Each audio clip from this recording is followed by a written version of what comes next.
Setelah kita mengetahui bahwa ada satu tema berupa benang merah yang menyatukan seluruh isi pemberitaan Alkitab, yaitu narasi tentang karya penyelamatan Allah yang berpusat pada pribadi Yesus Kristus dan karyanya, ada satu pertanyaan penting yang terkait dengan hal ini. Pertanyaan itu adalah, bagaimana para penulis Alkitab yang berjumlah sekitar 40-an orang tersebut dapat menjalankan perannya masing-masing dalam penulisan mereka sehingga tidak terjadi kontradiksi antara satu dengan lainnya? Mengapa hasil karya tulisan mereka dapat saling mendukung dan melengkapi secara harmonis? Untuk menjawab pertanyaan ini, kita harus mengerti bahwa ada hubungan yang erat antara bibliologi atau doktrin Alkitab dengan pneumatologi atau doktrin Roh Kudus. Peran sentral yang memungkinkan dan memampukan para penulis Alkitab untuk dapat menulis secara tidak bertentangan dengan tema utama Alkitab adalah kehadiran Roh Kudus yang memimpin dan mengilhami ke-40 penulis tersebut. Di balik keberagaman jumlah penulis Alkitab, ada satu penginspirasi tunggal, yaitu Allah Roh Kudus. Inilah alasan hakiki yang menyebabkan hasil tulisan para penulis Alkitab tersebut tidak bersifat kontradiktif, melainkan komplementaris. Mereka adalah pribadi demi pribadi yang keunikannya dipakai oleh Roh Kudus untuk mencatat kebenaran firman Tuhan yang sesuai dengan kehendak Allah. Kesatuan berita Alkitab yang berpusat pada Kristus dapat terrealisasi dengan baik karena ada karya pengilhaman dari Roh Kudus. Dengan demikian, Alkitab adalah hasil karya Roh Kudus yang selalu memimpin manusia untuk menemukan anugerah keselamatan dalam Tuhan Yesus. 2 Timotius 3 ayat 15. Secara lebih spesifik, inspirasi atau pengilhaman dapat dipahami sebagai karya Roh Kudus yang memakai para penulis dengan cara memberdayakan segala potensi kepribadian mereka, memaksimalkan talenta yang terkait dengan gaya penulisan, latar belakang pendidikan dan pengalaman hidup, serta berbagai kemampuan dan kecermatan lainnya dari para penulis Alkitab ini untuk menghasilkan karya tulis yang berotoritas sebagai wahyu khusus Allah, yaitu firman kebenaran bagi manusia.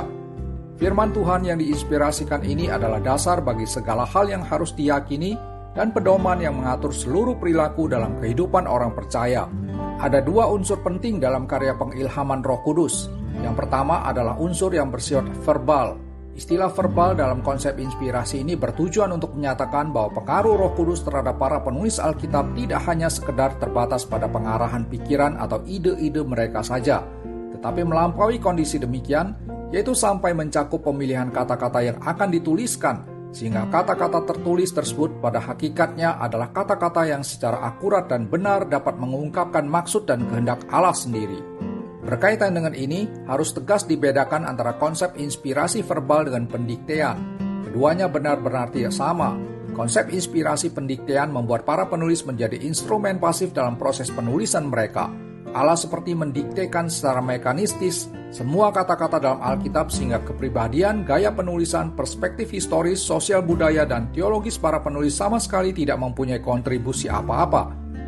Pendapat demikian jelas bertentangan dengan inspirasi verbal yang tetap percaya bahwa kepribadian penulis dengan segala keunikannya tidak dimatikan melainkan terlibat aktif dalam proses penulisan. Kenyataan ini memungkinkan timbulnya perbedaan gaya bahasa, penekanan teologis, pergumulan mental, latar belakang konteks sosial budaya, dan lain sebagainya seperti yang dapat dibaca dari hasil tulisan masing-masing penulisnya. Unsur kedua ialah karya inspirasi Roh Kudus bersifat plenary. Makna kata plenary adalah penuh, seluruh, dan komplit. Maksudnya jelas, yaitu tidak ada satu bagian pun dari tulisan-tulisan dalam Alkitab yang tidak diinspirasikan dari Allah.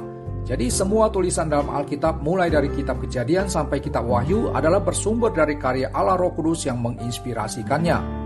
Dengan kata lain, Allah adalah pengarang sesungguhnya atau pengarang tunggal walaupun ada keterlibatan banyak orang sebagai penulis dalam proses penulisan Alkitab tersebut.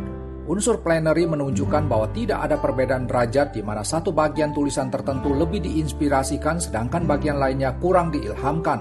Walaupun perbedaan derajat tidak ada, namun tidak berarti semua bagian pernyataan dalam Alkitab memiliki signifikansi kebenaran yang sama.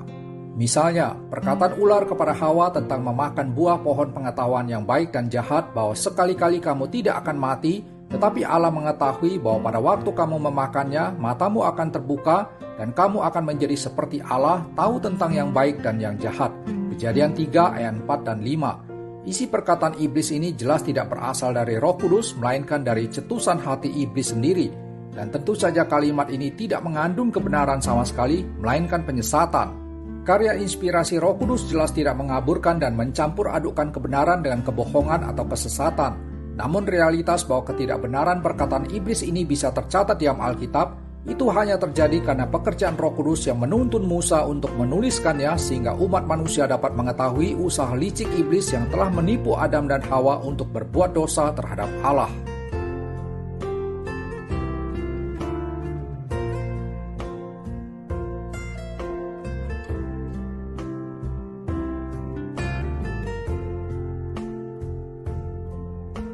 Mari kita berakar, bertumbuh, dan menjadi dewasa dalam iman melalui belajar kebenaran firman Tuhan.